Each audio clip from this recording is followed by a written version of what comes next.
ដែលអ្នកគ្រូនឹងត្រៀមបង្រៀនជាវិញ្ញាសាត្រៀមប្រឡងសញ្ញាបត្រទុតិយភូមិដែលការត្រៀមប្រឡងនេះគឺយើងនឹងប្រព្រឹត្តទៅនៅរយៈពេលដូចជាបានជាជាង2ខែដែរកូនណាអញ្ចឹងសង្ឃឹមថាអ្វីដែលជាវីដេអូផ្សព្វផ្សាយទៅនេះកូនអាចយកធ្វើជាពុទ្ធិ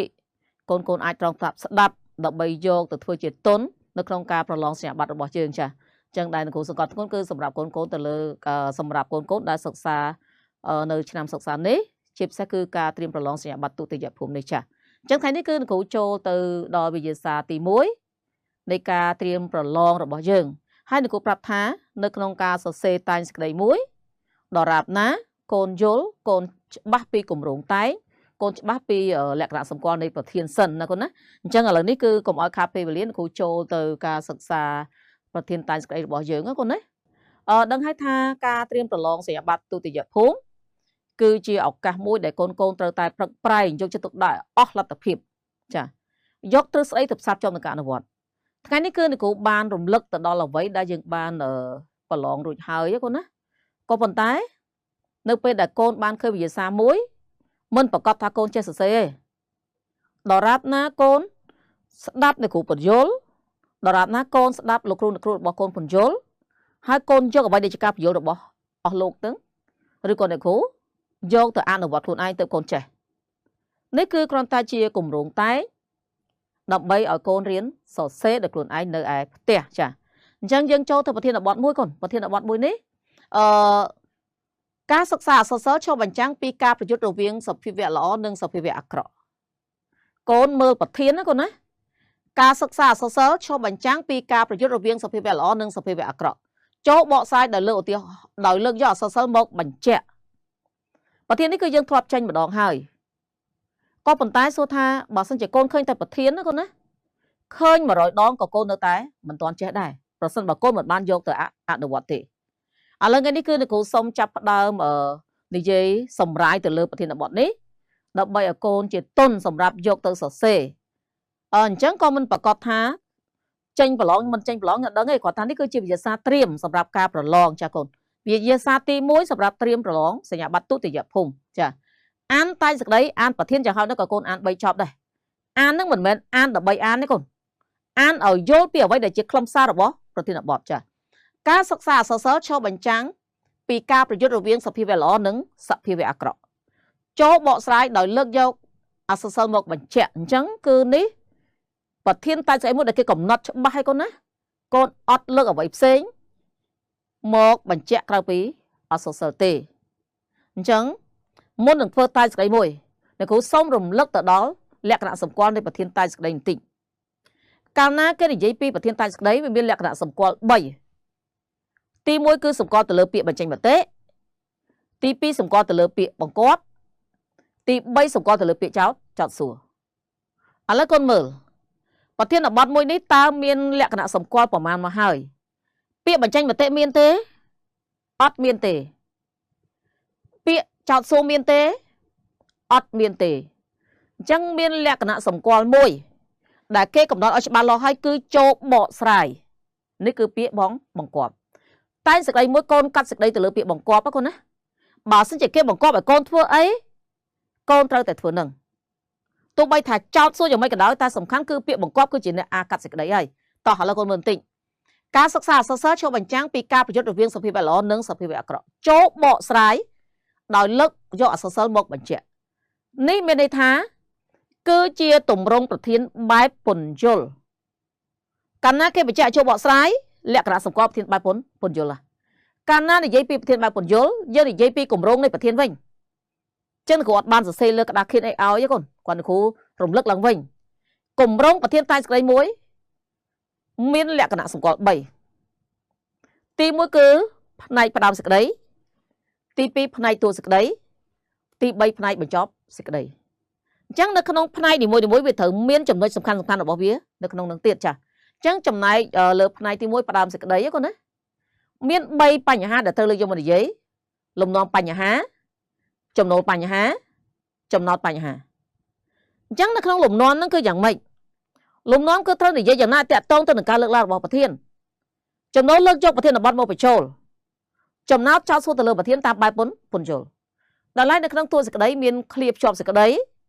មានពន្យល់ពាក្យមានពន្យល់ន័យមានបកស្រាយហើយនៅក្នុងបំណងស្រាយនោះមានគំនិតសំខាន់មានសេចក្តីលម្អិតមានឧទាហរណ៍បន្ទាប់មកធ្វើចូលដល់សរុបមតិហើយបានចូលទៅដល់សរុបមតិហើយបានចូលទៅដល់បញ្ចប់សេចក្តីបញ្ចប់សេចក្តីនេះគឺមានវិតម្លៃប្រធាននិងមតិផ្ទាល់ចាអញ្ចឹងគឺជាគម្រោងប្រធានបែបពន្យល់ហ្នឹងណាឥឡូវយើងមកអនុវត្តនៅលើសេចក្តីរបស់យើងវិញមិញនៅគ្រូថាប្រធាននេះគឺជាប្រធានបែបពន្យល់ដោយសារអីដោយសារយើងសម្គាល់ទៅលើពាក្យបង្គាប់នេះ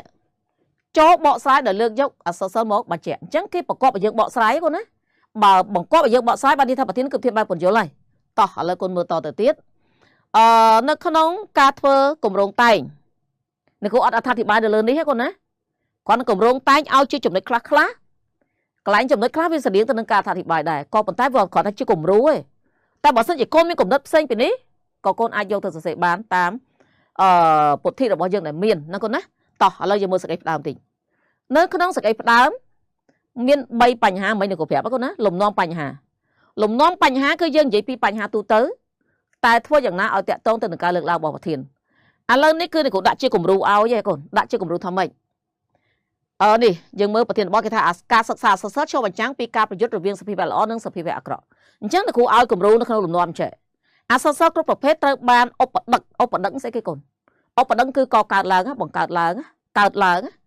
ឧបដឹកឡើងពីកោសលដ៏ប៉ិនប្រសពរបស់កវីនិពន្ធខណៈពេលដែលលោកបានពិនិត្យសង្កេតជុំវិញតថភាពសង្គមមនុស្សនាសម័យកាលនីមួយៗអានេះគ្រាន់តែជាការនាំឯងកូនណាបើសិនជាកូនមិនចង់សរសេរអញ្ចឹងក៏បានដែរកូនលើកយកបញ្ហាផ្សេងទៀតមកក៏បានដែររាល់វិបត្តិទំនាស់កើតឡើងច្រើនតែស្ដាយឲ្យឃើញពីការប៉ះទង្គិចគ្នារវាងសភាវៈល្អរវាងសភាវៈទាំងពីរនៅក្នុងដំណើររឿងនោះគឺសភាវៈល្អនិងសភាវៈអាក្រក់អញ្ចឹងលំនាំបញ្ហាយើងនិយាយពីបញ្ហាទូទៅហើយក៏ប៉ុន្តែសូមធ្វើម៉េចនិយាយយ៉ាងណាឲ្យតាក់ទងទៅនឹងការលើកឡើងរបស់ប្រធានមិនតបបញ្ចូលប្រធានទេកូនណាគ្រាន់តែនិយាយឲ្យតាក់ទងទៅនឹងការលើកឡើងរបស់ប្រធានឥឡូវនេះការលើកឡើងរបស់ប្រធានគឺអីគឺការប៉ះទង្គិចរវាងការប្រយុទ្ធរវាងសភាវៈល្អនិងសភាវៈអាក្រក់ដល់ឥឡូវនេះយើងធ្វើលំនាំមកគឺយើងចូលនេះយើងតាក់ទងនេះយកអត់តបញ្ចូលប្រធានទេយើងគ្រាន់តែនិយាយឲ្យតាក់ទងសិនអញ្ចឹងលោកគ្រូប្រាប់ថាកាលណាកូនសរសេរនៅក្នុងលំនាំបញ្ហាជាទូទៅគឺលោកគ្រូតែសង្កេតឃើញតែកូនខ្លះគិតថាផ្ដើមពិបាកលំនាំនឹងមកអត់ពិបាកអីកូនគ្រាន់តែគិតថាបើសិនជាប្រធានបទលើកពីអីកូននិយាយឲ្យតាក់ទងទៅនឹងបញ្ហាហ្នឹងគឺបានហើយក៏ប៉ុន្តែកុំអានលើកប្រធានទាំងស្រុងមកបញ្ចូលឲ្យបានទេកូនណាឥឡូវនេះគ្រាន់តែជាគំរូទេកូនអក្សរសិល្ប៍គ្រប់ប្រភេទត្រូវបានឧបដឹកឡើងពីកោសលដ៏ប៉ិនប្រសប់របស់កវីនិពន្ធខណៈពេលដែលលោកបានពិនិត្យសង្កេតជុំវិញតថភាពសង្គមមនុស្សនាសម័យកាលនីមួយៗចាអញ្ចឹងការឧបដឹកឡើងនៃអក្សរសិល្ប៍នេះគឺបន្ទាប់ពីលោកនៃនិពន្ធលោកបានពិនិត្យសង្កេតរាល់សកម្មភាពសង្គមមនុស្សនៅក្នុងសម័យកាលនីមួយៗហើយរាល់វិបត្តិទំនាស់ទាំងឡាយដែលមាននៅក្នុងសក្តាអក្សរសិល្ប៍ហ្នឹងច្រើនតែលោកស្ដាយឲ្យឃើញនៅការប៉ះទង្គិចរវាងសភាវៈទាំងពីរនៅក្នុងដំណើររឿងរវាងសភាវៈទាំងពីរគឺសភាវៈល្អនិងសភាវៈអាក្រក់នេះគឺនៅគូភ្ជាប់បញ្ហាជាមួយនឹងប្រធានបទណាបានយើងបានលំនាំកូនណាចាឥឡូវបើសិនជាកូនចង់សរសេរផ្សេងពីនេះចង់សរសេរផ្សេងទៅក៏បានដូចគ្នាចាឲ្យតែកូននឹកឃើញថាកូនគិតថាអ្វីទៅនឹងសរសេរទៅវាតាក់ទងទៅនឹងការលើកឡើងរបស់ប្រធានចាឥឡូវយើងចូលទៅដល់ចំណូលបញ្ហាលើកយកប្រធានបទមកបញ្ចូលការលើកយកប្រធានបទនេះនៅគ្រូសូមបញ្ជាក់ដល់បន្តិចកូនប្រធានបទខ្លះមានឃ្លាក្នុងអភន្តរៈប្រធានបទខ្លះអត់មានឃ្លាក្នុងអភន្តរៈទេដូចជាប្រធានយើងមិញនេះអត់មានឃ្លាក្នុងអភន្តរៈឯកូនណាអញ្ចឹងនៅក្នុងចំណូលបញ្ហាយើងច្រើនប្រើឃ្លាភ្ជាប់ចេះដោយហេតុនេះហើយយ៉ាងដូចនេះហើយឈរលើបញ្ហានេះហើយណាមួយក៏បានដែរគ្រូណាមួយក៏បានដែរអញ្ចឹងនៅគ្រូប្រើចេះនេះគ្រាន់តែជាឧទាហរណ៍គ្រូណាជាគំរូឲ្យកូនរៀនសរសេរដោយហេតុនេះហើយទើបមានការលើកឡើងថាកូនអត់បើអភន្តរៈទេពីព្រោះប្រធានបទវាអត់មានឃ្លានៅក្នុងអភន្តរៈអញ្ចឹងកូនអត់ទៀមទាបង្កើតអភន្តរៈឲ្យគេទេគាត់ថាយើងលើកយកប្រធានបទមកបញ្ចូលតែបើប្រធានបទមានអភន្តរៈកូនបើអភន្តរៈហើយលើកអាឃ្លាហ្នឹងមកបញ្ចូលមកណាឥឡូវនេះអត់គឺយើងដាក់តាមអត់មកដល់ហើយនេះហើយទើបមានការលើកឡើងថាការសិក្សាសរសេរឆ្លុះបញ្ចាំងពីការប្រយុទ្ធរវាងសភាវៈល្អនិងសភាវៈអាក្រក់នេះបានន័យថាយើងលើកប្រធានហ្នឹងមកបញ្ចូលនឹងចំណូលបញ្ហាគាត់ណារួចដល់ពេលចំណោទបញ្ហាកាលណានិយាយពីចំណោទបញ្ហាគឺយើងចោទសួរប្រធានបទនេះឡើងវិញក៏ប៉ុន្តែសូមចោទយ៉ាងណាឲ្យជាលក្ខណៈប្រធានបែបពន្យល់ សួរថាយើងអាចយកប្រធានមកចោទវិញបានទេបានកូនយកប្រធានមកចោទវិញបានក៏ប៉ុន្តែដើម្បីកុំឲ្យគិតគូរវែងឆ្ងាយពេកកូនចោទតាមបែបពន្យល់យ៉ាងសាមញ្ញកូនចោទតាមបែបពន្យល់យ៉ាងសាមញ្ញចោទថាម៉េចតើការលើកឡើងនេះមានខ្លឹមសារបែបណាឬក៏តើការលើកឡើងមានអត្ថន័យដូចម្ដេចឬក៏អីក៏បានដែរកូនឲ្យតែលក្ខណៈសម្គាល់ប្រធានបែបពន្យល់អញ្ចឹងនៅពេលដែលយើងបានលំនាំចំណូលចំណោទបានន័យថាយើងចប់មួយផ្នែកវាចប់មកកញ្ចប់មកកញ្ចប់ផ្ដើមហ្នឹងកូនណាអញ្ចឹងមកកញ្ចប់ផ្ដើមមាន3លំនាំចំណូលចំណោទបានយើងចប់អត់ដឹងហើយយើងចូលមកដល់តួសេចក្តីនៅក្នុងតួសេចក្តីនេះគឺអ្វីដែលយើងចាប់ផ្ដើមមុនគេគឺឃ្លាភ្ជាប់សេចក្តីឃ្លាភ្ជាប់សេចក្តីគឺជាការភ្ជាប់បញ្ហាពីផ្ដើមមកតួហើយឃ្លាភ្ជាប់សេចក្តីនេះកូនអាចប្រើការរចនាបថនៃការភ្ជាប់យ៉ាងម៉េចក៏បានដែរឲ្យតែកូនគិតថាមើលទៅវាសមទំនងដូចជាអ្នកគ្រូឧទាហរណ៍ចេះមុននឹងធ្វើការបកស្រាយប្រធានបទលើកឡើងខាងលើនេះឲ្យប្រកបដោយភាពច្បាស់លាស់គ្រប់គ្រាន់នៃសេចក្តីណាអានឹងគឺមួយយ៉ាងហើយឬក៏យើងមិនចង់ប្រើថាមុននឹងធ្វើការបកស្រាយយើងប្រើថាម៉េចជាវិភាគទានសម្រាប់ការបកស្រាយហេតុអីក៏យើងត្រូវប្រើពាក្យបកស្រាយវិញដោយសារតែប្រធានបទគេបង្កប់ឲ្យយើងចូលបកស្រាយណាអញ្ចឹងយើងត្រូវប្រើអានឹងមកវិញមុននឹងធ្វើការបកស្រាយប្រធានបទលើកឡើងខាងលើនេះឲ្យប្រកបដោយភាពច្បាស់លាស់គ្រប់គ្រាន់នៃសេចក្តីណាឬក៏អ្វីបន្ថែមទីនេះមកនេះគ្រាន់តែជាគំរូឯងកូនណាគ្រាន់តែជាគំរូទេហើយបានយើងចូលទៅដល់ពន្យល់ពាក្យនេះទៀតសោតអ្នកគ្រូតែងតែនិយាយគ្រប់ការបង្រៀនរបស់អ្នកគ្រូការពន្យល់ពាក្យនៅក្នុងប្រធានបទមួយអត់ទាមទារឲ្យកំណត់ទេមិនមែននិយាយថាប្រធានបទមួយអាចពន្យល់បានត្រឹមតែ1ពាក្យ2ពាក្យឬក៏3ពាក្យអស់ហើយគេអត់និយាយអញ្ចឹងទេកូនពាក្យដែលត្រូវពន្យល់បានន័យថាពាក្យនឹងវិលជុំវិញការបកស្រាយពាក្យនឹងវាជាពាក្យកលឹះរបស់ប្រធានចឹងបើជាពាក្យកលឹះរបស់ប្រធានដាច់ខាតត្រូវតែពន្យល់ទោះបីថាពាក្យនោះវាជាពាក្យពិបាកក៏ដោយវាជាពាក្យងាយស្រួលក៏ដោយដាច់ខាតត្រូវតែពន្យល់ពាក្យសម្រាយពាក្យបាលីបកួយក៏ដោយដាច់ខាតត្រូវតែពន្យល់តែបើសិនបើពាក្យនោះអត់វាគាត់តែជាពាក្យបង្គ្រប់ន័យឲ្យប្រធានទេណាមិនមែនជាពាក្យស្នូលទេកូនអត់ពន្យល់ទេទោះបីពិបាកប៉ុណ្ណាក៏ដោយអញ្ចឹងកូនមើលមិញគេថានេះប្រធានបទគេនេះការសិក្សាអក្សរសិល្ប៍ឆ្លុះបញ្ចាំងពីការប្រយុទ្ធរវាងសភាវៈល្អនិងសភាវៈអាក្រក់អញ្ចឹងកូនចាប់ផ្ដើមណូតទៅលើពាក្យកត់សម្គាល់ទៅលើពាក្យការសិក្សាគេនេះសិក្សាអក្សរសិល្ប៍ណាអញ្ចឹងប្រកបជាពាក្យអក្សរសិល្ប៍វាដើរតួនាទីសំខាន់មួយអានឹងពាក្យកលឹះមួយហើយសិក្សាអក្សរសិល្ប៍ហ្នឹងឆ្លុះបញ្ចាំងពីអីការប្រយុទ្ធណាកូនណាប្រយុទ្ធរវាងអីសភាវៈល្អនិងសភាវៈអាក្រក់អញ្ចឹងកូនត្រូវណូតពាក្យកូនត្រូវគូសពីក្រោមពាក្យដែលជាពាក្យកលឹះបានន័យថាពាក្យហ្នឹងវិលជុំវិញការបកស្រាយហើយអញ្ចឹងយើងមើលការសិក្សាអក្សរសិល្ប៍ឆ្លុះបញ្ចាំងពីការប្រយុទ្ធរវាងអីគេសភាវៈល្អនិងសភាវៈអាក្រក់កូនបានពាក្យប្រមាណដែលត្រូវបញ្យល់ហើយពាក្យដែលបញ្យល់ហ្នឹងគឺពាក្យដែលវិលជុំវិញការបកស្រាយហើយនៅពេលដែលយើងបកស្រាយជុំវិញពាក្យដែលយើងបញ្យល់ហ្នឹងតោះឥឡូវយើងបានពាក្យដំបូងនោះគឺពាក្យអក្សរសិល្ប៍មួយទៀតគឺប្រយុទ្ធមួយទៀតគឺសភាវៈល្អមួយទៀតគឺសភាវៈអាក្រក់អញ្ចឹងវិលជុំវិញការបកស្រាយគឺពាក្យ4នេះតោះឥឡូវយើងចូលទៅដល់បញ្យល់ពាក្យបន្តិចអក្សរសិល្ប៍សម្រាប់ពាក្យថាអក្សរសិល្ប៍មួយម៉ាត់ទៅកូនណាបើកាលណានិយាយពីនិយមន័យគឺច្រើនអាស្រ័យទៅតាមអ្នកអក្សរសិល្ប៍ម្នាក់អ្នកអក្សរសាស្ត្រម្នាក់ក៏ប៉ុន្តែនៅពេលដែលយើងពន្យល់នៅក្នុងការសរសេរតែសេចក្តីយើងទាមទារយកន័យសេចក្តីរបស់ពាក្យមកពន្យល់ហើយពេលខ្លះពាក្យខ្លះកូនទាមទារបើកវចនានុក្រមមើលដើម្បីវិចំន័យសេចក្តីរបស់ពាក្យក៏ប៉ុន្តែពេលខ្លះទៀតអត់អាចយកវចនានុក្រមមកបើកជាគោលទាំងស្រុងបានទេណាព្រោះយើងយកន័យប្រហែលដើម្បីជំរុញឲ្យការបកស្រាយរបស់យើងកាន់តែល្អកាន់តែយល់ច្បាស់ទៅលើប្រធានបទតោះអញ្ចឹងពាក្យថាអក្សរសិល្ប៍បើតាមបញ្ញត្តិនៃពាក្យកូនណាមកពីពាក្យថាអក្សរបូកនឹងសិល្ប៍អញ្ចឹងយើងបបែកពាក្យមួយមកហើយចាំយើងផ្គុំចូលគ្នាដើម្បីបានទៅន័យសេចក្តីរបស់ពាក្យអក្សរស្អីគេអក្សរមួយម៉ាត់នេះមានន័យថាស្នាមគំនូសដែលសន្មតឡើងដោយមនុស្សសម្រាប់កត់ត្រារឿងរ៉ាវផ្សេងសិល្ប៍វិធីការរចនាកតតែងណាអញ្ចឹងបូកចូលគ្នាទៅទៅជាអក្សរសិល្ប៍ដល់ទៅជាអក្សរសិល្ប៍មានន័យថាម៉េចវិញអត្ថបទដែលតាក់តែងឡើងដោយប្រើសិល្ប៍វិធីដើម្បីតាក់ទាញអ្នកអានស្ដាប់ឲ្យមានចំនួនអារម្មណ៍អត្ថបទដែលតាក់តែងឡើងដោយប្រើសិល្ប៍វិធីកាលណាចេញស្នាមគំនូសមកចេញទៅជាអត្ថបទដែរគូសវាចេញជាអត្ថបទដែរ ក៏ប៉ុន្តែអត្ថបទនឹងប្រើសិលវិធីដើម្បីតាក់ទាញអ្នកអានស្ដាប់ឲ្យមានចំនួនអារម្មណ៍នៅពេលដែលអានអក្សរសិល្ប៍ហើយវាធ្វើឲ្យយើងជក់ចិត្តចាប់អារម្មណ៍ដោយសារតែសិលវិធីនៃការសរសេររបស់កវីនិពន្ធនឹងវាល្អពេកវាដិតអារម្មណ៍ដល់ទស្សនិកជនដល់ប្រិយមិត្តអញ្ចឹងបានជាស្នាដៃនីមួយៗមានប្រជាប្រិយភាពខ្លាំងមិនថាស្នាដៃជាតិមិនថាស្នាដៃបរទេសទេបើស្នាដៃបរទេសខ្លះអានហើយចង់អានទៀតបើស្នាដៃជាតិខ្លះអានហើយចង់អានទៀតចាជាពិសេសគឺស្នាដៃអក្សរសិល្ប៍ដែលបពបរោះបន្សល់ទុកណាដូចជារឿងបែបវិរៈកថាដូចជារឿងបែបហាសកថារឿងបែបទរណកថាគឺយើងអានទៅគឺយើងវាជក់ចិត្តចាប់អារម្មណ៍ចាអូខេអញ្ចឹងគឺយើងបានបញ្យល់នៃពាក្យអក្សរសិល្ប៍មួយអក្សរសិល្ប៍មួយគាត់ណាអញ្ចឹងត្រូវចាំគាត់ណានេះចាំពាក្យដើម្បីយើងយកទៅរៀបបញ្ចូលគ្នានៅក្នុងការបញ្យល់ន័យតោះមួយទៀតគឺពាក្យអីប្រយុទ្ធពាក្យថាប្រយុទ្ធនេះហើយនៅក្នុងការបញ្យល់ពាក្យអត់មានដាក់ថ្នាក់ពាក្យថ្នាក់អីអត់មានចុះបន្ទាត់ទីអញ្ចឹងទេគាត់ណាអានេះគ្រាន់តែជាគម្រោងតែងទេគាត់គាត់តែជាគម្រោងតែងនៅគ្រូសម្រាយឲ្យបន្តិចដើម្បីឲ្យកូនងាយយល់ណាបើសិនជាគ្រូកាត់ពេកគាត់អត់យល់ទេអញ្ចឹងប្រយុទ្ធមានន័យថាតតាំងមានន័យថាប្រឆាំងមានន័យថាជំលោះមានន័យចម្បាំងតយុទ្ធការប្រតិកម្មគ្នាអញ្ចឹងប្រយុទ្ធនេះមានន័យថាតតាំងប្រឆាំងជំលោះចម្បាំងអូខេដល់ឡែកពាក្យមួយទៀតថាសភាវៈល្អសភាវៈល្អកូននឹងច្រឡំការប្រឡងពេលខ្លះកូនគិតថា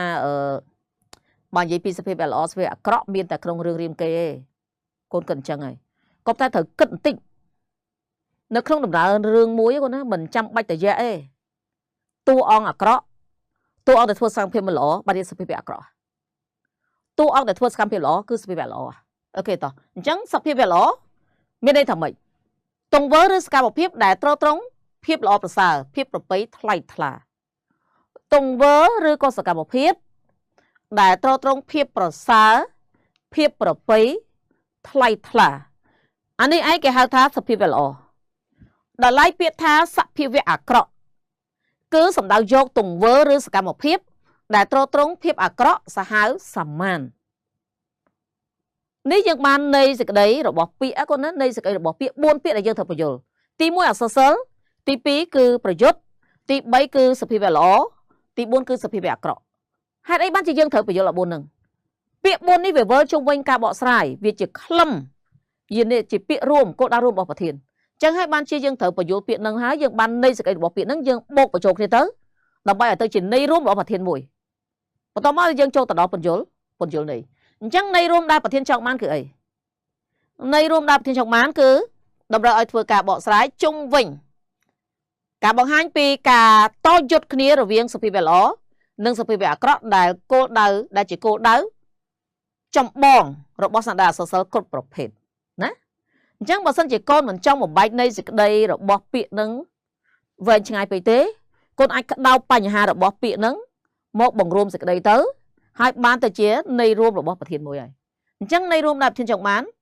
តម្រូវឲ្យធ្វើការបកស្រាយជុំវិញអីជុំវិញការបង្ហាញពីការតយុទ្ធរវាងសភាវៈល្អនិងសភាវៈអាក្រក់ហ្នឹងគឺជាគោលដៅចម្បងនៃអក្សរសិល្ប៍ឬក៏អាចនិយាយបានថាម៉េចស្នាដៃអក្សរសិល្ប៍តែងតែលើកយកមកបង្ហាញពីការតយុទ្ធពីចំនួនគ្នារវាងសភាវៈល្អនិងសភាវៈអាក្រក់ណាចឹងក៏យើងអាចនិយាយចឹងក៏បានដែរ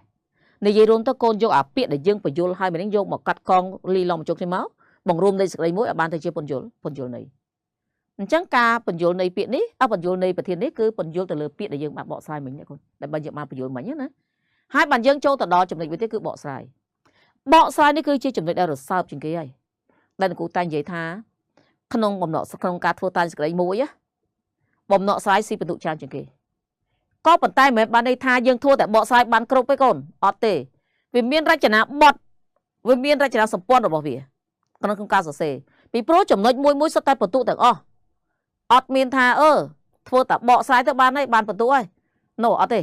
អញ្ចឹងកូនត្រូវធ្វើតាំងពីដើមលំនាំរហូតមកដល់ចប់នឹងទៅបានបន្ទុកគ្រប់ណាអញ្ចឹងក្នុងបំណក់ស្រាយនេះគឺជាការលើកយកប្រធានបទមកពង្រីកសេចក្តីឲ្យទូលាយនៅក្នុងបំណក់ស្រាយអ្នកគ្រូបានរំលឹកហើយគឺចាប់ផ្ដើមពីគំនិតសំខាន់អញ្ចឹងតើគំនិតសំខាន់ជាអ្វីកូនគំនិតសំខាន់ជាអ្វីគំនិតសំខាន់គឺជាគំនិតចម្បងនៃប្រធានបទដែលបានលើកឡើង ប្រធានបទមួយបើលើកពីអ្វីមកចំណុចនឹងឲ្យគេហៅថាកំណត់សំខាន់អញ្ចឹងកូនមើលប្រធានបទនេះកំណត់សំខាន់នៃប្រធានបទនេះគឺអីអក្សរសិល្ប៍ឆ្លុះបញ្ចាំងឲ្យឃើញពីការប្រយុទ្ធរវាងសភាវៈល្អនិងសភាវៈអាក្រក់អក្សរសិល្ប៍ឆ្លុះបញ្ចាំងឲ្យឃើញពីការប្រយុទ្ធរវាងសភាវៈល្អនិងសភាវៈអាក្រក់អានេះឯងគេហៅថាកំណត់សំខាន់ណាកូនណាជាកំណត់រួមរបស់ប្រធានហើយបានចូលទៅដល់សេចក្តីលម្អិតអញ្ចឹងសេចក្តីលម្អិតហ្នឹងគឺជាអ្វីសេចក្តីលម្អិតនេះគឺជាការលើកយកកំណត់សំខាន់មកបំបែកសេចក្តីដើម្បីធ្វើការបកស្រាយសេចក្តីលម្អិតម្ដងទៀតកូនណាគ្រូនិយាយឲ្យយឺតឲ្យកូនងាយស្ដាប់សេចក្តីលម្អិតគឺជាការលើកយកកំណត់សំខាន់មកបំបែកសេចក្តីដើម្បីធ្វើការបកស្រាយបានន័យថាយើងបានប្រធានបទមួយមកហើយប្រធានបទនេះឯងគឺជាកំណត់សំខាន់ដល់ពេលយើងបានកំណត់សំខាន់នឹងមកហើយយើងយកអានឹងលើកមកបំបែកមកដើម្បីឲ្យចេញទៅជាការបកស្រាយចាតោះឥឡូវតែយើងបំបែកបានយ៉ាងម៉េចកូនមិញយើងថាអក្សរសិល្ប៍បង្ហាញឲ្យឃើញពីការប្រយុទ្ធរវាងសភាវៈល្អនិងសភាវៈអាក្រក់យើងប្រកាសជាបែងចែកបញ្ហាអញ្ចឹងនៅក្នុងនេះសេចក្តីលម្អិតរបស់ប្រធានបទនេះគឺយើងចាប់ផ្ដើមពីគំនិតទូទៅនៃអក្សរសិល្ប៍ហើយបានយើងចូលទៅដល់ការប្រយុទ្ធមូលហេតុឬក៏ដើមហេតុដែលមានការប្រយុទ្ធរវាងសភាវៈល្អនិងសភាវៈអាក្រក់ចាតោះឥឡូវនិយាយពីគំនិតទូទៅនៃអក្សរសិល្ប៍មកកាលណានិយាយពីអក្សរសិល្ប៍កូនណាអក្សរសិល្ប៍ឆ្លោះឲ្យឃើញពីបញ្ហាសង្គមមនុស្សសពបែបយ៉ាងមិញអ្នកគ្រូនិយាយថាម៉េចអក្សរសិល្ប៍ឧបដឹកឡើងដោយកោសលដ៏ប៉ិនប្រសប់របស់កវីនិពន្ធកវីនិពន្ធលោកជាអ្នកពិនិត្យសង្កេតរាល់ហេតុការណ៍ដែលកើតមានឡើងក្នុងសង្គមមនុស្សក្នុងបរិបទនីមួយៗទាំងល្អទាំងអាក្រក់អញ្ចឹងសង្គមមនុស្សមួយម៉ាត់នេះបានន័យថារឿងរ៉ាវសពបែបយ៉ាងដែលវិលជុំវិញការរស់នៅរបស់មនុស្សបានស្ដែងឡើងយ៉ាងប្រតិយហើយដល់ពេលស្ដែងឡើងចឹងទៅកវីនិពន្ធលោកពិនិត្យសង្កេតហើយលោកយកមកចងក្រងជាសរសៃអក្សរសិល្ប៍ឡើងដោយប្រើសិល្បវិធីដើម្បីឲ្យអ្នកអានស្ដាប់ហ្នឹងជក់ចិត្តចាប់អារម្មណ៍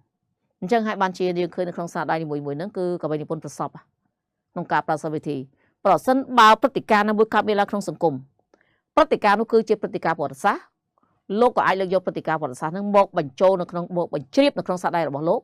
ក៏ប៉ុន្តែវាទៅជាស្នាដៃដែលមានទំនោរទៅរកប្រវត្តិសាស្ត្រវិញលែងមានប្រវត្តិសាស្ត្រហ្នឹងណាគឺជាអក្សរសិល្ប៍ដែលមានទំនោរទៅរកប្រវត្តិសាស្ត្រវិញអូខេចាអញ្ចឹងគឺនេះគ្រាន់តែជាគំនិតទូទៅនៃអក្សរសិល្ប៍ទេរាល់រឿងរ៉ាវរបស់មនុស្សត្រូវបានអក្សរសិល្ប៍លាតត្រដាងយ៉ាងច្បាស់លាស់អញ្ចឹងរឿងអីក៏ដោយមិនថារឿងល្អមិនថារឿងអាក្រក់ទេកវីនិពន្ធបានលាតត្រដាងលើកបញ្ហាទាំងហ្នឹងមកលាតត្រដាងយ៉ាងច្បាស់លាស់នៅពេលដែលលាតត្រដាងហើយធ្វើឲ្យមជ្ឈដ្ឋាននៃអនុសាសន៍បានមើលឃើញថាអូតថភាពសង្គមសម័យកាលនេះរឿងរ៉ាវនេះវាកើតឡើងចេះហើយដំណោះស្រាយរបៀបម៉េចនេះមូលបញ្ហាគឺអីនេះចោតរឿងអីស្រាយរឿងអីស្រាយយ៉ាងម៉េចដោយសុទិដ្ឋិនិយមឬក៏ទុតិដ្ឋិនិយមចាអូខេការបង្ហាញពីវិបត្តិទំនាស់ក៏ជាគោលដៅរួមនៃសារអក្សរសិល្ប៍ឃើញទេអ្នកគ្រូតានិយាយថាមានហេតុទៅចេញជាផលកាលណាមានហេតុហើយទៅចេញជាផលអញ្ចឹងវិបត្តិទំនាស់ការបង្ហាញពីវិបត្តិទំនាស់គឺជាគោលដៅរួមនៃអក្សរសិល្ប៍វិបត្តិទំនាស់កើតឡើងពីរឿងអីរឿងប្រទេសជាតិដែររឿងស្នេហារឿងជាបុគ្គលផ្ទាល់ខ្លួនសេដ្ឋកិច្ចនយោបាយសង្គមកិច្ចអានឹងសុទ្ធតែជាវិបត្តិទំនាស់ដែលកវីនិពន្ធបានលើកយកទៅបង្ហាញនៅក្នុងសារដៃរបស់លោករាល់វិបត្តិទំនាស់ទាំងនោះតែងតែធ្វើការដោះស្រាយតាមសិល្បវិធីរបស់អ្នកនិពន្ធតាមកោសលរបស់អ្នកនិពន្ធដែលលោកចង់បានរាល់ការបង្ហាញជុំវិញទំនាស់ច្រើនតែជាការប្រយុទ្ធរវាងតួអង្គដែលតំណាងឲ្យសភាវៈល្អនិងតួអង្គដែលតំណាងឲ្យសភាវៈអាក្រក់អញ្ចឹងរាល់ការបង្ហាញជុំវិញទំនាស់ហ្នឹងយើងដឹងថាការតយុទ្ធគ្នាការទំនាស់គ្នាវាកើតឡើងជុំវិញរឿងរ៉ាវច្រើនក៏ប៉ុន្តែការតយុទ្ធហ្នឹងច្រើនតែស្នាដៃក្នុងសារអក្សរសិល្ប៍ច្រើនតែបង្ហាញជុំវិញ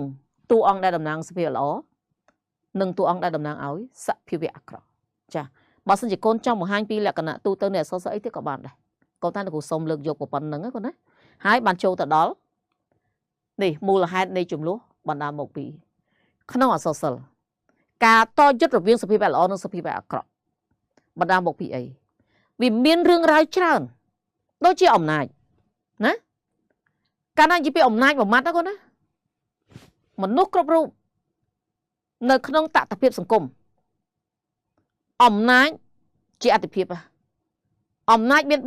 3អំណាចមេបានឹងនិយាយពីអំណាចណាអំណាចពីសម័យរឿងពីដើមណាអំណាចស្ដេចត្រាញ់បានន័យថាអំណាចរបស់ចៅហ្វាយខេត្តអីចឹងមកឬក៏អំណាចរបស់ស្ដេចផែនដីណាឥឡូវនេះការបែងចែកអំណាចវាជាមូលបញ្ហាមួយដែលសាស្ត្រអសរសិល្ប៍ក៏មានចំណារអារម្មណ៍ក្នុងការលើកយកមកបង្ហាញដែរកវីនិពន្ធលើកយកមកបង្ហាញចាអញ្ចឹងមូលហេតុនៃចំនួនគឺបណ្ដាលមកពីរឿងអំណាចរំលោភបំពានលើអំណាចចង់បានអំណាចក៏ជាមូលហេតុលៀបសក្ការៈវាអាចបណ្ដាលមកពីលៀបសក្ការៈវាអាចបណ្ដាលមកពីបញ្ហាស្នេហាវាអាចបណ្ដាលមកពីការចំណានឈានីវាអាចបណ្ដាលមកពីបញ្ហាសង្គ្រាមឈានពានវាអាចបណ្ដាលមកពីផលប្រយោជន៍បុគ្គលវាអាចបណ្ដាលមកពីរឿងរ៉ាវយុត្តិធម៌និងអយុត្តិធម៌វាអាចបណ្ដាលមកពីរបៀបគ្រប់គ្រងឬក៏ការរស់នៅឬក៏ទស្សនវិជ្ជារួមនៃវប្បធម៌ដូចជាជំនឿសាសនាទំនៀមទម្លាប់ប្រពៃណីផ្នែកគំនិតទស្សនៈផ្សេងអញ្ចឹងកាលណាគេនិយាយពីមូលហេតុនៃចំនួនហ្នឹងណានៅក្នុងអក្សរសិល្ប៍នេះដែលយើងនិយាយថាជាការតយុទ្ធរវាងសភាវៈល្អនិងសភាវៈអាក្រក់អញ្ចឹងបើកាលណាតយុទ្ធរវាងសភាវៈល្អនិងសភាវៈអាក្រក់គឺវាមានមូលហេតុនោះគឺអីទី1អាចមកពីអំណាចណាគូនិយាយម្ដងទៀតទី2វាអាចមកពីលៀបសក្ការៈមនុស្សបើកាលណានិយាយពីលៀបសក្ការៈតែងតែប្រជែងគ្នាហើយរួចដល់ពេលប្រជែងគ្នាទៅវាតែងតែធ្វើឲ្យកើតមានវិបត្តិទំនាស់អញ្ចឹងសភាវៈល្អចង់បានលៀបសក្ការៈដោយយុត្តិធម៌ដោយសមត្ថភាពណាក៏ប៉ុន្តែសភាវៈអាក្រក់អត់ទេចង់បានលៀបសក្ការៈដោយអតិពលណាមួយជើងមកចាបញ្ហាស្នេហានេះបើនិយាយពីអក្សរសិល្ប៍ណាបញ្ហាស្នេហាជារឿងរ៉ាវដ៏សំខាន់មួយគ្រប់ស្នាដៃទាំងអស់ស្ទើរតែគ្រប់ស្នាដៃទាំងអស់បញ្ហាស្នេហាបានស្ដែងយ៉ាងប្រឆាំងនៅក្នុងស្នាដៃអញ្ចឹងស្នេហាមិនមែនមានតែមួយទេស្នេហារវាងឪពុកម្ដាយបងប្អូនសាច់ញាតិសាលហិតស្នេហាជាមិត្តភូមិស្នេហាចំពោះស្នេហារវាងបរិសុទ្ធនារីជាដើមអញ្ចឹងក៏ប៉ុន្តែបញ្ហាស្នេហានេះកាលណាគេលើកមកបញ្ចូលក្នុងសាស្ត្រអក្សរសិល្ប៍ដរាបណាស្នេហានោះឆ្លុះបញ្ចាំងឲ្យឃើញពីសង្គមបរិបទណាមួយណារឿងរ៉ាវសង្គមឆ្លុះបញ្ចាំងឃើញពីការរស់នៅរបស់មនុស្សគ្រប់ស្រទាប់ជាន់ថ្នាក់ផ្សារភ្ជាប់ការរស់នៅរបស់មនុស្សគ្រប់ស្រទាប់ជាន់ថ្នាក់ក្នុងសង្គមអូខេដូចជារឿងទុំទាវអីអញ្ចឹងណាកូនការចំណាយឈ្នេះអានេះគឺមិនអាចគេចផុតទេកូនដែលលោកមើលឃើញពីបញ្ហាក្នុងសង្គមហើយលោកក៏លើកយកបញ្ជាក្នុងសាស្ត្រអក្សរសិល្ប៍របស់លោកឬក៏បណ្ដាលមកពីសង្គ្រាមឈានពានពីព្រោះសង្គ្រាមមិនទៅប្រការឥឡូវកូនមនុស្សកាលណាមានមហិច្ឆតាកើតឡើងប្រទេសជាតិមួយចង់ទន្ទ្រានឈានពានប្រទេសគេមួយទៀតដោយសារតែមហិច្ឆតាកើតឡើងអញ្ចឹងបានចាប់ផ្ដើមឈានពានការប៉ះពាល់ផលប្រយោជន៍បុគ្គលឬក៏រឿងរ៉ាវយុត្តិធម៌អយុត្តិធម៌របៀបគ្រប់គ្រងការរស់នៅជំនឿ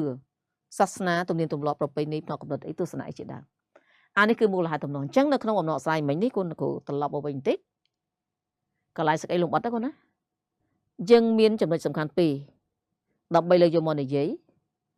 ទី1គឺគំនិតទូទៅនៃអក្សរសិល្ប៍ទី2គឺរឿងហេតុមូលហេតុដែលនាំមានទំនាស់រវាងសភាវៈល្អនិងសភាវៈអាក្រក់អញ្ចឹងនៅក្នុងការបកស្រាយលើសេចក្តីលំអិតនេះកូនឃើញទេយើងនិយាយពីគំនិតទូទៅនៃអក្សរសិល្ប៍ដោយសារតែគេបញ្ជាក់ថាអក្សរសិល្ប៍លើកយកពីការតយុទ្ធរវាងសភាវៈល្អនិងសភាវៈអាក្រក់អញ្ចឹងយើងប្រកាសនិយាយពីលក្ខណៈនៃអក្សរសិល្ប៍ដើម្បីភ្ជាប់ទៅដល់មូលហេតុនៃទំនាស់រវាងសភាវៈល្អនិងសភាវៈអាក្រក់អញ្ចឹងមានបញ្ហាពីរហ្នឹងណាហើយបានចូលមកដល់ឧទាហរណ៍ការលើកឧទាហរណ៍នេះទៀតសោតកូនដឹងស្រាប់ណាប្រធានបទមួយកំណត់ឲ្យលើកឧទាហរណ៍ពីអ្វីគឺគេបានកំណត់ទុកបើសិនជាគេអត់មានកំណត់ទុកថាពីលើកពីអក្សរសិល្ប៍លើកពីសង្គមលើកអត់ទេគឺលើកលក្ខណៈទូទៅតែប្រសិនបើប្រធានបទគេកំណត់ថាលើកឧទាហរណ៍ពីណាមកគឺកូនលើកតែពីអានឹងមកតោះឥឡូវនេះគេបញ្ជាក់ឲ្យបកស្រាយដោយលើកឧទាហរណ៍ពីក្នុងអក្សរសិល្ប៍អញ្ចឹងកូនអាចលើកពីសង្គមអីផ្សេងបានទេកូនណាលើកតែពីអក្សរសិល្ប៍កូនក៏មិនអាចលើកពីប្រវត្តិសាស្ត្រកូនក៏មិនអាចលើកពីពិភពលោកបានដែរអញ្ចឹងកូនលើកតែពីអក្សរសិល្ប៍ទេព្រោះគេបញ្ជាក់ថារឿងអក្សរសិល្ប៍ហើយនៅក្នុងការលើកឧទាហរណ៍ទៀតសោតកាលណាកូនសរសេរបាន3រឿងគេចាត់ទុកតែគ្រប់ហើយក៏ប៉ុន្តែ3រឿងមិនប្រកាសថាកូនត្រូវទេជួនកាលកូនលើកតែចំណងជើងរឿងបានតែវាអត់មានន័យសេចក្តីដែលគេចង់បានទេដែលតាក់ទងប្រធានបទទេអញ្ចឹងក៏អត់ត្រូវដែរអញ្ចឹងដើម្បីជាកង់សកួរកូនអាចលើក3រឿង4រឿង5រឿងអីទៅចំណុចណាដែលត្រូវគេយកណាក៏ប៉ុន្តែកន្លែងនេះទៀតសោត ការលើកឧទាហរណ៍មិនមែនជាការនិយាយរឿងគេស្ដាប់ទេកូនមិនមែនជាការនិយាយរឿងគេស្ដាប់ទេកូនលើកយកចំណុចណាដែលតាក់ទងទៅនឹងការលើកឡើងរបស់ប្រធានឥឡូវឧទាហរណ៍រឿងរាមកេរ្តិ៍កាលណានិយាយពីរាមកេរ្តិ៍មួយម៉ាត់កូនដឹងថារឿងនេះគឺជាអក្សរសិល្ប៍អីអក្សរសិល្ប៍បុរាណដែលមានទំនោរទៅរកលទ្ធិសាសនាព្រាហ្មណ៍ចឹងគេហៅថាចលនាអក្សរសិល្ប៍ព្រាហ្មណ៍និយមរាមកេរ្តិ៍បានបង្ហាញពីទំនោររវាងសភាវៈល្អនិងសភាវៈអាក្រក់សភាវៈល្អគឺតំណាងដោយក្រុមព្រះរាមសភាវៈអាក្រក់តំណាងដោយក្រុងរាពណ៍ដែលជាស្ដេចនៅកោះលង្កាចឹងសភាវៈទាំងពីរនេះតែងតែបដិបត្តិនឹងគ្នាហើយបដិបត្តិនឹងគ្នាពីរឿងអីរាពណ៍នេះចូលចិត្តធ្វើការរាតត្បាតលើពួកតាបសឬសីឬក៏ពួកព្រាហ្មណ៍ណាមិនត្រឹមតែប៉ុណ្ណោះទេបានធ្វើឲ្យប៉ះទង្គិចផលប្រយោជន៍ជាមួយនឹងព្រាហ្មណ៍បានទៅតាំងអាស្រមនៅជើងភ្នំចិត្រកូតខណៈពេលដែលរាពណ៍ចាប់ផ្ដើមរាតត្បាតលោកៈក្រុងរាពណ៍នេះបានឆក់យកដូចសេដាដែលជាមហេសីព្រាហ្មណ៍នឹងប៉ះទង្គិចផលប្រយោជន៍គ្នាឆក់យកសេដាដែលជាមហេសីព្រាហ្មណ៍ហើយដឹងថាសេដានេះគឺដែលគ្រូតែនិយាយលេងថាម៉េចម៉ាស្អាតសេដានេះគឺកើតពេជ្រមកស្ពីស្អាតមកជាមួយទារិកានេះគ្រាន់តែជាទារិកាដែលរើសបាននៅកន្លែងព្យួរណាប្របាទជំនួសនៅពេលដែលលោកព្យួរនៅក្នុងដំណើររឿងព័ត៌មានថាម៉េចលុះព្យួរដល់ឆ្នេរយមុនីនទីទេពកញ្ញាសុបណៈពងពីភុជបានន័យថានៅពេលដែលព្យួរដល់ឆ្នេរទន្លេយមុនីក៏រើសបានទារិកាដែលមានឆោមលំពណ៌ល្អនៅលើពងពីដល់ពេលរើសបានពីកន្លែងព្យួរអញ្ចឹងទៅគេគិតថាសេដាមានកំណត់មកពីអាចបំណាស់អាចបំណាស់គឺអាចដែលគេផ្លាក់ចេញពីផលនង្គ័លចាអញ្ចឹងក៏រើសបានទៅយកទៅអភិសេកជាបុត្រចិញ្ចឹមដាក់ឈ្មោះសេដាទៅសេដានេះស្អាតលើសសីនេះលើឋានទាំង3អញ្ចឹងនរណាឃើញក៏ស្រឡាញ់ដែរក្រុងរាពណ៍បានឆក់យកសេដាទៅបន្ទាប់ពីបញ្ឆោតដល់ឲ្យមហារាជកាលាខ្លួនជា5មានរត់កាត់អាស្រមទៅរួចហើយក៏ចូលទៅសរសើរឲ្យមុននឹងចេញនឹងប្រលាក់នៅពេលដែលព្រាមចេញច្បាំងព្រាមចេញទៅបាញ់ប្រាសទៅតាមសំណូមពររបស់សេដាណាយៈក៏ធ្វើសម្លេងជាព្រាមទៅធ្នូអញ្ចឹងរួចហើយក៏នាងសេដាក៏សុំប្រលាក់ជួយប្រលាក់ក៏ចេញទៅជួយក៏តែមុនចេញប្រលាក់បានពាត់សីមាដែរតែនៅពេលនោះគឺរៀបក៏បានកាលាខ្លួនជាតបសហើយទៅឈរមុខអាស្រមនៅពេលដែលឃើញតបសអញ្ចឹងធម្មតាជាអ្នកសិលអ្នកធម៌អ្នកអានដូចគ្នាក៏ចេញមកនមស្ការសេដាណាដល់ពេលចេញនមស្ការក៏សាប់តែសរសើរគ្នាទៅវិញទៅមកទៅក៏សេដាដឹងថាជាយៈអញ្ចឹងក៏ថ្មះតេះឌីលដល់អីសីអីដែលមិនដែលនៅមានកលេសនៅឃើញនាងឃើញសីស្អាតមិនបានណារៀបនឹងគេថាម៉េចខ្លួនគេចង់ឲ្យមានភ្នែកបលៀនចង់ឲ្យមានដារាប់សែនដើម្បីមើលនិងអួតសរសើរពីសម្រស់សេដាឲ្យអស់ចិត្តចឹងត្រង់នេះបញ្ជាក់ថាម៉េចសេដាម៉ែស្អាតដូចគ្រូធំនិយាយលេងចឹងហ្នឹងណាអូខេតោះអញ្ចឹងហើយនៅពេលដែលរៀបឆក់យកសេដាទៅណាវាជាវិបត្តិទំនាស់កើតឡើងរវាងសភាវៈល្អនិងសភាវៈអាក្រក់នៅទីបំផុតណាគូណាអ្វីដែលកើតឡើងគឺមហន្តរាយរហូតដល់ពូជពងយៈត្រូវរលាយបាត់បង់ណាសងសឹកគ្នាអត់ចេះចប់អត់ចេះហើយទេអញ្ចឹងនេះគឺបង្ហាញពីវិបត្តិបង្ហាញពីការតយុទ្ធ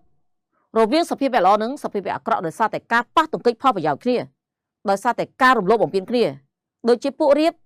តែងទៅរាតត្បាតពួកតបសឫស្សីឬក៏ពួកព្រាហ្មណ៍ជាពិសេសពួកតបសដែលកំពុងតែស្រុងក្នុងការតនធរចាអញ្ចឹងបានជាមានវិបត្តិទំនាស់កើតឡើងបានជាមានការតយុទ្ធគ្នាចាពីរឿងទុំទាវក៏ជាអក្សរសិល្ប៍បុរាណដែរក៏ប៉ុន្តែវាជាអក្សរសិល្ប៍បែបប្រជាប្រិយមួយកូនខ្មែរនរណាក៏ស្គាល់ក៏ដឹងក៏ឮដែររឿងទុំទាវបើសិនជាអ្នកសិក្សាវិញគឺល្អិតណាកូនរហូតដល់ពេលខ្លះណាគេថារ៉ូមីអូស៊ូលីយ៉ែតរឿងបរទេសណាគឺជារឿងទុំទាវរបស់ខ្មែររ៉ូមីអូស៊ូលីយ៉ែតគឺជាទុំទាវរបស់ខ្មែរអញ្ចឹងទៅវិញក៏ឲ្យយើងធ្វើទំហៀបគ្នាអញ្ចឹងទៅអញ្ចឹងកាលណានិយាយពីទំនាស់កើតឡើងរវាងសភាវៈល្អនិងសភាវៈអាក្រក់យើងនិយាយពីនរណាគេទំនាស់កើតឡើងរវាងទុំទាវជាមួយនឹងបពុអរជូនកូនដឹងទេកាលណារំលឹកពីរឿងទុំទាវយើងនិយាយពីអំណាច3អំណាចមេបាអំណាចស្ដេចត្រាញ់អំណាចស្ដេចផែនដីអំណាចមេបាគេសម្ដៅទៅដល់អំណាចឪពុកម្ដាយអំណាចស្ដេចត្រាញ់គឺអំណាចរបស់ស្ដេចតំបន់អំណាចស្ដេចផែនដីបានទៅជាអំណាចរបស់ប្រជាជាតិដែលលោកគ្រងនគរទាំងមូលអញ្ចឹងអំណាចទាំង3នេះគឺដាច់ពីគ្នាណាករណីអំណាចមេបាយើងឃើញទេនាងទាវត្រូវម្ដាយបង្ខំឲ្យរៀបការជាមួយនឹងមើលងួនដែលជាកូនរបស់អរជូនអុកញ៉ាអរជូននេះគឺបានចូលទៅតដឹងនាងទាវឲ្យទៅមើលងួនជាកូន ចឹងនៅពេលដែលតដឹងហ្នឹងគឺម្ដាយទាវអត់មានសួរយោបល់ណែនាំពីកូនទេគាត់បើសិនយើងនិយាយពាក្យសាមញ្ញមកថាម៉េចកូនណាម៉ែលើកូនឲ្យគេហើយនឹងមួយទៀតកូនណាម៉ែលើកូនឲ្យគេណាអានេះមានន័យខុសគ្នាកូនណាកូនណាម៉ែលើកូនឲ្យគេណាបានន័យថាគាត់អត់ទាន់ទេគាត់សួរយោបល់យើងសិនតែបើគាត់ថាកូនណាម៉ែលើកូនឲ្យគេហើយស្វ័យសម្រេចលើគាត់ដែរគាត់អត់មានសិទ្ធិបកាយទេព្រោះដល់ពេលម្ដាយទាវប្រាប់ទៅទាវបកាយថាម៉េចបើម៉ែយកប្រុសល្មមនឹងគេកូនម៉ែទំនេរមានប្រុសស្រីលើកឲ្យគេទៅទោះពី3តាមម៉ែប្រដីឲ្យថ្មីខ្ញុំនេះដល់ឡប់នេះអញ្ចឹងម្ដាយទាវថាម៉េចកូនមិនដែលសោះឡើយទាវអុយនំច្រឡោះបោះធំម្ដេចចង្នៀលកូនគោកាច់គិចដោយព្រៃវាលររៀនជឿខ្លួនជួនដល់ស្លាប់នេះគ្រូចង់បញ្ជាក់ពីអំណាចរបស់មេបាគាត់ណាដល់ពេលអំណាចស្អែកត្រាញ់នៅត្បូងឃ្មុំនេះគ្រូតែនិយាយលេងថាម៉េចនៅត្បូងឃ្មុំក្រៅពីអជូនមានតែអជូនជាន់ត្បូងឃ្មុំផ្អៀងអុកញ៉ាអជូនមកមុនពេកធម្មតាក្រោមមេឃទៀបជាងភ្នំមានរដ្ឋអំណាចឥតជំនុំកាប់ចាក់វាដំពងប្រណីអញ្ចឹងបានគ្រូថាអជូនជាន់ត្បូងផ្អៀងណាអំណាចស្អែកត្រាញ់ដល់ឡើយអំណាចស្អែកផែនដីគឺជាអ្នកកាន់កាប់អំណាចទាំងនីតិបញ្ញត្តិប្រតិបត្តិតុលាការអញ្ចឹងយើងឃើញនៅពេលដែលចុះមកកាត់ទោសបពុអជូនលោកយើងមកផ្ទាល់លោកកាត់ទោសផ្ទាល់ប្រហោះណាអញ្ចឹងយើងឃើញនេះនៅក្នុងរឿងទុំទាវទំនាស់កាលឡើងរវាងទុំទាវជាមួយនឹងពួកបពុអរិជូនទំនាស់រឿងអីដឹងហើយថាព្រះជាលោកបានផ្សំផ្គុំទុំទាវឲ្យជាគូស្វាមីភរិយាហើយរៀបការឲ្យគេហើយអជូនក៏បានដឹងរឿងដែរពួកអជូនជាអ្នកនាំទៅតើអជូនជាអ្នកជូនទៅតើក៏ប៉ុន្តែដោយសារតែអជូននេះអាងឥទ្ធិពលអំណាចរបស់ខ្លួនណាក៏សុំកលុំជាមួយនឹងម្ដាយទាវយកទាវមករៀបការជាមួយនឹងមើលងួនណានៅទីបំផុតគាត់ឃើញទេសោកនាដកម្មកើតមានឡើងខណៈពេលដែលភាគីម្ខាងទៀតដែលតំណាងឲ្យសភាពល្អទុំឲ្យនឹងទាវនេះឯងអត់មានអ្វីតតាំងជាមួយទេមានតែតម្រូវការរបស់ខ្លួនក្នុងការទាមទាររកសិទ្ធិសេរីភាពជំវិញបញ្ហាគូស្រករក៏ប៉ុន្តែនៅទីបំផុតពួកគេស្លាប់យ៉ាងអនាថរនឹងគេចង់និយាយពីវិបត្តិទំនាស់កើតឡើងហ្នឹងវាធ្វើឲ្យខ្លាចទៅជាការទាស់តែងគ្នារវាងសភាវៈល្អនឹងសភាវៈអាក្រក់អូខេតោះឥឡូវយើងមើលទៅមួយរឿងទៀតទៅកូននិយាយម្ដងទៀតទៅកូនណាមិនមែនជាការនិយាយរឿងឲ្យគេស្ដាប់ទេតែគ្រាន់ថាអ្នកគ្រូរំលឹករឿងឲ្យកូនស្ដាប់នេះឲ្យកូនចេះចាប់យកចំណុចទៅសរសេរមិនមែននិយាយរឿងឲ្យគេស្ដាប់ទេគាត់ថាចុះមិនបានអ្នកគ្រូនិទានមែនទេកាលណាអ្នកគ្រូនិយាយគឺដើម្បីឲ្យកូនចេះចាប់យកចំណុចមួយណាដែលវាតាក់ទងមកបញ្ចូលតោះឥឡូវយើងមើលរឿងភូមិតិរិឆានមួយទៀតកាលណានិយាយពីភូមិតិរិឆានយើងនឹកទៅដល់តតភាពសង្គមខ្មែរសម័យអាណានិគមបារាំងដែលចាប់ផ្ដើមពីឆ្នាំ1863ដល់1953ក៏ប៉ុន្តែដំណើររឿងនេះកើតឡើងនៅចន្លោះឆ្នាំដំណើររឿងហ្នឹងណាកើតឡើងនៅចន្លោះឆ្នាំ1914ដល់1925អញ្ចឹងវាប្រហែលជា11ឆ្នាំដំណើររឿងភូមិតិរិឆាននេះកើតឡើងគឺនៅឯទឹកដីខេត្តកំពង់ឆ្នាំងនៅរលាភ្អៀនៅក្រាំងលាវចាអូខេអញ្ចឹងយើងឃើញថាការតយុទ្ធការបង្ហាញពីការតយុទ្ធគ្នារវាងកម្លាំងមហាជននិងគឺរៀននៅក្រាំងលាវដឹកនាំដោយជួននៅក្នុងការតយុទ្ធជាមួយរេស៊ីដងបាដេសនិងបពុគណៈពួកគេចុះទៅទាពន្ធដល់ក្រាំងលាវឥឡូវនេះគាត់និយាយពីរឿងហេតុនៃទំនាស់នេះបន្តិចជុំវិញបញ្ហាប្រាក់ពន្ធពាក្យថាពន្ធមួយបាត់នោះស្អីគេកូនពន្ធស្អីគេពន្ធនេះមានន័យថាសួយអាកឬក៏ប្រាក់មួយភាគដែលរាជត្រូវបង់ជូនរដ្ឋណាអញ្ចឹងសួរថាហេតុអីបានជារាជត្រូវបង់ពន្ធរាជបង់ពន្ធជាកាតព្វកិច្ចរាជស្រុកណាក៏ទៅបង់ពន្ធដែរហើយរាជបង់ពន្ធដើម្បីធ្វើអីទី1គឺបង្កើនចំណូលថវិកាជាតិទី2យកទៅកសាងរចនាសម្ព័ន្ធសង្គមទី3យកទៅបើជាវិវត្តជួរមន្ត្រីរាជការអញ្ចឹងយើងឃើញថាពន្ធកាតព្វកិច្ចរបស់ប្រាក់ពន្ធគឺអញ្ចឹងហើយរាជស្រុកណាក៏ទៅបង់ពន្ធដែរហើយយើងឃើញទេសម័យអាណានិគមបារាំងនេះប្រទេសបារាំងកំពុងតែមានសង្គ្រាមជាមួយអាល្លឺម៉ង់ណាក្នុងសង្គ្រាមលើកទី1អាល្លឺម៉ង់ចូលរាតត្បាតប្រទេសបារាំងអញ្ចឹងបារាំងនេះបានដំឡើងពន្ធសពសារពើបង្ខំប្រទេសដែលស្ថិតនៅក្រោមអាណានិគមរបស់ខ្លួនឲ្យបង់ពន្ធបាននិយាយសម្រាប់ប្រជាជនខ្មែរវិញគឺសម័យនោះបង់ពន្ធម្នាក់5រៀលបង់5រៀលបានកាតមួយគឺ5ផ្នត់តែមិនមែនមានន័យថាបង់1រៀលបាន1ផ្នត់ទេក៏អត់ទេតតែបាន5រៀលទើបបានកាតមួយ5ផ្នត់ណា chẳng nơi pe đại chọc tia pôn á bà đây nó cứ chia đây sự đón ấy tí 100 khai của bóng chẳng bà đây mà toàn bàn bình sật đấy nè bà đây cho từ tia pôn đó luôn ai mình bên chỉ phía ra bỏ bà đây còn ta bà đây cho từ tia pôn đập bay tim mũi bảo hành bị tiệp pôn làm này đập bọc luôn tí pi đập bay vô từ chui đó sẽ cái đây của bông tại cho ra sông kiếm tí bay đập bay bàn thần nặng tu nịch tí nè tu nịch tí ở bàn lang chơi sự đón bình sật ôi đó là pe chẳng thấy dân khơi tha miền vị bắt tụi nó cả làng nơi về đại riêng mai phía tràn ọt miền bạc băng pồn mua là hạt ấy cỏสมัยนี้ก็ครอกลังเนื้อเป็ดแต่ครอหายจูบหนึ่งตูรกดโดยซาแต่ครูเรียงสกุลปีไปช้ำจบๆนี่ฮับบานเยปีรบบ่อกลายปีไซจมกาโดยจีลังถนอดเนี่ยได้ประกายลังถนอดบ่ผลขนมเหมือนชนะกับไอทัวสกอร์ถนอดบานปีดอบตัวหมดให้ปรามเปลี่ยนก็ปนตายผลิตภัณฑ์ได้ผลิตบานมีนมไหลเท่าสกอร์ถนอดบุ๋ยเปี้ยงไตตายมือไก่ไอเจ้าผมมาทันเนี่ยได้ประกายลังถนอดบ้านหมดให้ปรามเปลี่ยนจังหมดไฟปรามเปียงบอกสนจะลุตึงอ้อบ้านหมดไฟปรามกะไอ้เจ้าแปะกระดาษที่ตเราปีนาเมานั่งอัดกระดือหอบจอกพ่องระบอได้ปัจจัยที่ผลิตบ้านคือมีน้ำใบเท่าบรรซ่อมนั่งกำลังพลกรรมเต้จังให้บ้านเชียร์นึกไปได้มีการตีปนเรียกคลาชจรถกิจครูนมาเยอะเตอปนเตยเองจะเตอตอนริชกาแต่บัดบ้านตลอดโมบิในคลาเปียในคลาเตียนนึกไปได้เหมือนอาจตรงทุกบ้านก็กระลังต่อจุดไปช่างตอบโดยเชี่ยการในเดี๋ยวพุ่งกลางเรียนจังเนี่ยคืออย่างดักนอนในจูนหนึ่งเนื้อเพื่อcho là naปัตตกรรมสำหรับโลเรสดองบัดเดสหนึ่งปะปุได้เจ้าตัวตีปนขณะเป็นได้เรสดองบัดเดสนี่คือจิมดูโคคือบาบัดได้เจ้าตัวตีนะตีนู้ตัวเต็มมันดูจบน้อยให้ไปคลาฮอตแทะจังกับเราตีโอ้เดี๋ยวไปขึ้นพิบโคคือบ้านบอกการเจ้านาต่อสู้ล้างคือเจ้านาปัตตกรรมสำหรับโลเรสดองบัดเดสนี่จังคือจิกาต่อแต่งคณีระเบียงสเปเบลโอได้ดำเนินเอากรมมหาชนได้ตระการสุดสายพิบการุณจิมดูเป็นหลักนะนะเอาวิบินแหลกกันนะยุติธรรมนั่งสเปเบอักรอบนั่นคือดำนางดาวเรสดองบัดเดสนั่งปะปุ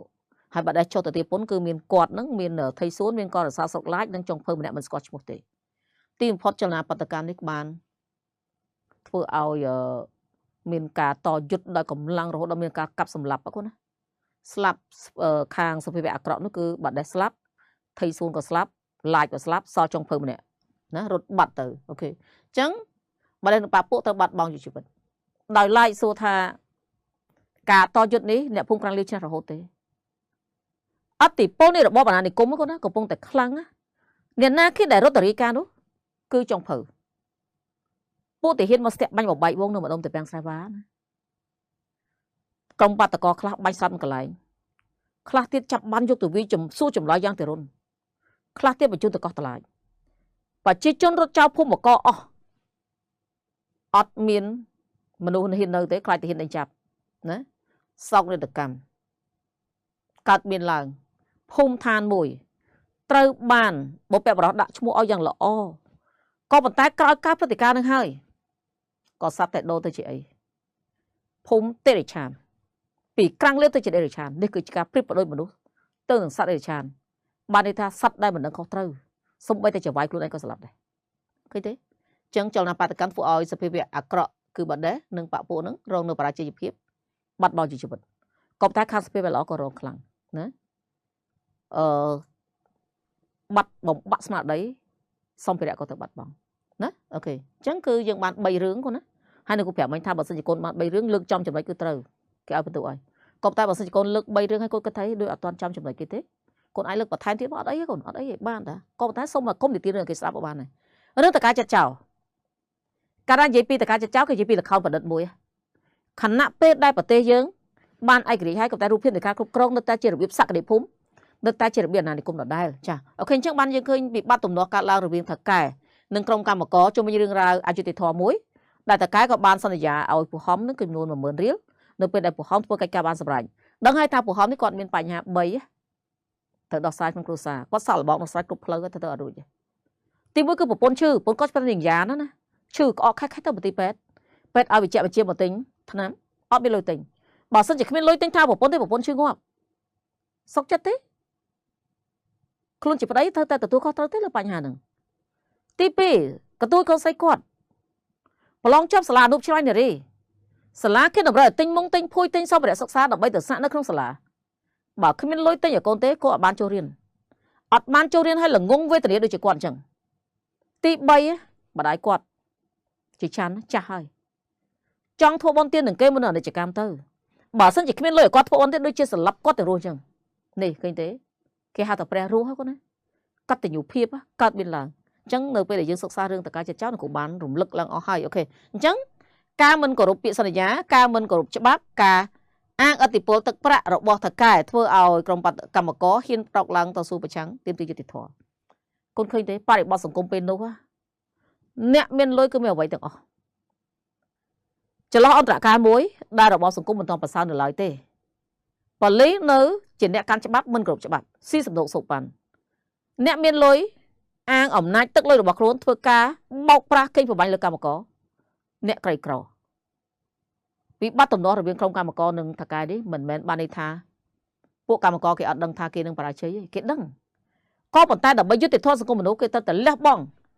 ធ្វើយ៉ាងណាឲ្យអ្នកអានសិក្សាបានមើលឃើញបានដឹងលឺទាំងអស់គ្នាថានេះសេចក្តីយុត្តិធម៌ទោះបីតែថ្ងៃនេះបរាជ័យថ្ងៃណាមួយនឹងជោគជ័យត្រឡប់វិញយុត្តិធម៌បើស្រវាយកដាក់ក្នុងខ្លួនបានហើយគឺមិនងាយសាបសូន្យទេចាអញ្ចឹងហើយបានជាក្រុមកម្មករឃើញទេសុខចិត្តបានអាជីពសុខចិត្តជាប់គុកសុខចិត្តប្របាកវេទនារកស៊ីចិញ្ចឹមកូនចៅដើម្បីយុត្តិធម៌ទោះបីថាតកែឈ្នះយ៉ាងណាក៏ដោយក៏តកែនេះទៅបានមជ្ឈដ្ឋានអ្នកសិក្សាមើលឃើញថាគឺជាមនុស្សដែលចរិតក្នុងទំព័រអក្សរសិល្ប៍ឬការចាត់ថាជាមនុស្សសភាវៈអាក្រក់ចាអញ្ចឹងឃើញទេវិបត្តិទំនាស់ដែលកើតឡើងការតយុទ្ធរវាងគ្នាបានស្ដែងឃើញពីការតយុទ្ធរវាងសភាវៈល្អនិងសភាវៈអាក្រក់នៅក្នុងដំណើររឿងទាំង4ដែលលោកគ្រូបានលើកហើយគូណាអូខេតោះអញ្ចឹងយើងបានលើកឧទាហរណ៍ហើយយើងចូលទៅដល់សរុបមតិតិចមកកូនសរុបមតិនេះគឺយើងសរុបទៅលើអ្វីដែលយើងបានបកស្រាយកុំច្រឡំការបញ្ចប់ប្រធានទាំងមូលណាកូនណាសរុបមតិគឺជាការសរុបលើអ្វីដែលយើងបានបកស្រាយបានន័យថាយើងបកស្រាយប្រហែលយើងយកមកបង្រួមសេចក្តីឲ្យខ្លីប្រមូលផ្ដុំបញ្ហាដែលបាននិយាយនឹងមកឲ្យខ្លីឡើងវិញអញ្ចឹងសរុបសេចក្តីមកអាចនិយាយបានថានេះគ្រាន់តែជាគំរូនឹងគ្រូឲ្យកូនណាកូនអាចសរសេរផ្សេងពីហ្នឹងក៏បានដែរអក្សរសិល្ប៍ទោះបីជាស្ថិតក្នុងចលនាប្រភេទណាមួយក៏ដោយក៏សុទ្ធតែស្ដែងឲ្យឃើញជុំវិញការតយុទ្ធការប្រឆាំងតបតរវាងសភាវៈល្អនិងសភាវៈអាក្រក់គ្រប់មធ្យោបាយតាមគ្រប់រូបភាពដែលការតយុទ្ធនេះអាចបណ្ដាលមកពីរឿងទំនាស់ផ្សេងគ្នាណាអញ្ចឹងវាក្តោបបញ្ហានៅកូនក្តោបបញ្ហានៅក្តោបបញ្ហាហើយដែលយើងបានបកស្រាយមិញណាកូនណាអញ្ចឹងព្យាយាមស្ដាប់លោកគ្រូម្ដងមកចំណុចម្ដងមកចំណុចបើកុំព្យាយាមស្ដាប់លោកគ្រូបានណាលោកគ្រូជឿថាការប្រឡងគឺរលូនណាកូនរលូនណាព្យាយាមស្ដាប់ហើយគឺរលូនណាកូនព្យាយាមមិនតែស្ដាប់ហើយរលូនបានទេកូនដល់សរសេរផងអធិប្បាយផងអានេះគ្រាន់តែជាគម្រោងទេកូនណាគម្រោងតែណាចឹងកូនយកទៅអធិប្បាយផងឲ្យចេញជាសេណារីយ៉ូជារចនាសម្ព័ន្ធមួយដែលវាមានត្រឹមត្រូវតាមលំដាប់លំដោយរបស់វាចាស់អូខេតោះអញ្ចឹងយើងបានសរុបបន្តិចនេះគឺយើងសរុបទៅលើអ្វីមកបកស្រាយមិញហើយនេះកូនណាហើយបានចូលទៅដល់បញ្ចប់សេចក្តីនៅក្នុងបញ្ចប់សេចក្តីនេះគឺយើងមានចំណុច2សំខាន់ទី1គឺវាតម្លៃប្រធានទី2គឺមតិផ្ទាល់អញ្ចឹងការវាតម្លៃប្រធាននេះគឺយើងវាតម្លៃតាមបែបលក្ខណៈប្រធានពន្យល់ណាកូនណាឲ្យឃើញពីខ្លឹមសារឃើញពីប្រយោជន៍ឃើញពីគុណតម្លៃឃើញពីកតិអប់រំអីអញ្ចឹងមកចាអញ្ចឹងយើងវាតម្លៃបានថាម៉េចលោកគ្រូឲ្យគំរូចាតាំងការបកស្រាយប្រធានបទលើកឡើងរួចមកអាចសន្និដ្ឋានបានថាការលើកឡើងនេះមានខ្លឹមសារល្អទូលំទូលាយព្រោះបានស្ដាយឲ្យឃើញពីវិបត្តិទំនាស់រវាងតួអង្គដែលតំណាងឲ្យសភាវៈល្អនិងតួអង្គតំណាងសភាវៈអាក្រក់អីចឹងមកចាអញ្ចឹងកូនអាចវាតម្លៃតាមអញ្ចឹងមកនៅក្នុងការវាតម្លៃនេះទៀតសោតកូនត្រូវចាំណាកូនណាបើសិនជាកូននិយាយថាប្រធានបទខាងលើមានអាចសន្និដ្ឋានថាមានខ្លឹមសារល្អណាខ្លឹមសារល្អតាមមួយម៉ាត់ហ្នឹងកូនអត់បាន6បន្ទុកអីកូនបានតែ2បន្ទុកអីកូនដល់កូនថែមព្រោះអ្វីមកបានថា4បន្ទុកទៀតបានទៅអស់6បន្ទុកហើយនៅសល់4បន្ទុកទៀតគឺនៅក្នុងមតិផ្ទាល់គឺយើងជាការបញ្ចេញយោបល់ផ្ទាល់ខ្លួននៃគ្រូសុំចេះទៅពីដើមឡើយគឺយើងប្រើអញ្ចេះដូចនេះក្នុងនាមយើងជាសិស្សានុសិស្សការពិតទៅពាក្យថាយើងអ្នកគ្រូបើសិនជាតាមចិត្តអ្នកគ្រូគិតពាក្យមួយដែលឆ្កងហ្នឹងយើងជាសិស្សានុសិស្សហើយយើងសរសេរឲ្យគ្រូអានណាពាក្យហ្នឹងដូចជាតលុយពេកក៏មិនកូនហើយបើសិនជាបញ្ចេញមតិថាយើងជាសិស្សានុសិស្សនេះគឺវាហាក់ដូចជាដដែលពេកកូនអាចប្រើរបៀបរចនាបថថ្មីជាការលើកជាគំនិតយោបល់ផ្ទាល់ខ្លួនដើម្បីការបញ្ចេញទស្សនៈរបស់យើងដើម្បីឲ្យប្រធានបទវាកាន់តែប្រសើរឡើងឬក៏ពលិចនៅកតិអប់រំណាមួយពលិចនៅទ្រឹស្ដីណាមួយដើម្បីធ្វើឲ្យការអប់ប្រធានបទកាន់តែប្រសើរឡើងចា៎បើមិនអញ្ចឹងយើងអ្នកគ្រូដាក់ចេះដូចនេះការយល់ដឹងពីទំនាស់វិបត្តិការតយុទ្ធគ្នារវាងតួអង្គក្នុងអក្សរសិល្ប៍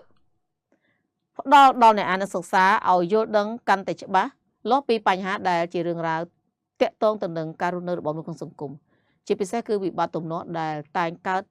មានឡើងរវាងសភាវៈល្អនិងសភាវៈអាក្រក់ឧទាហរណ៍ណាកូនណាអញ្ចឹងការបញ្ចេញមតិផ្ទាល់ខ្លួននេះកូនអាចបញ្ចេញជាទស្សនៈទានរៀងខ្លួនអ្វីក៏បានដែរក៏ប៉ុន្តែសូមធ្វើឲ្យកុំឲ្យប្រះចាក់ពីគោលដៅរបស់ប្រធានអត់បានទេកូនណាអត់ឲ្យប្រះចាក់ពីគោលដៅរបស់ប្រធានទេគ្រាន់តែជាគំរូកូនណាគ្រាន់តែជាគំរូទេកូនអាចយកសរសេរផ្សេងពីនេះក៏បានដែរឃើញអញ្ចឹងគឺអ្វីដែលគ្រូបាននិយាយមិញនេះគឺយើងចប់មកប្រធានហើយសម្រាប់ត្រៀមប្រឡងសញ្ញាបត្រទុតិយភូមិរបស់យើងវិញ្ញាសាសម្រាប់ត្រៀមប្រឡងទី1ចាអញ្ចឹងសង្ឃឹមថានៅពេលដែលគ្រូនិយាយទៅកូនប្រកាសជាចេះចាំខ្លះហើយជាទម្លាប់អ្នកគ្រូច្រើនតែនិយាយញាប់តែឥឡូវនេះអ្នកគ្រូព្យាយាមនិយាយឲ្យយឺតបន្តិចណាកូនណាអញ្ចឹងសង្ឃឹមថាការផ្ទេរពុទ្ធិរបស់អ្នកគ្រូកូនអាចយកទៅប្រើការបាននៅពេលប្រឡងចាដោយសារតែយើងចប់ហើយអញ្ចឹងអរគុណច្រើនសម្រាប់ប្រិយមិត្តអ្នកសិក្សាអរគុណសម្រាប់កូនដែលតាមដានការសិក្សាការបង្រៀនរបស់អ្នកគ្រូហើយក៏សង្ឃឹមថាអ្វីដែលជាការផ្ទេររបស់អ្នកគ្រូនេះអាចបញ្ជ្រាបដល់ផ្នែកកម្រិតរបស់ប្រិយមិត្តដល់កូនអ្នកសិក្សាត្រៀមប្រឡងសញ្ញាបត្រនេះធ្វើយ៉ាងណាឲ្យកាន់តែច្បាស់លាស់ហើយនឹងអាចយកទៅប្រើជាប្រយោជន៍បាននៅថ្ងៃខាងមុខឬក៏នៅពេលប្រឡងចាអរគុណច្រើនជម្រាបលាចា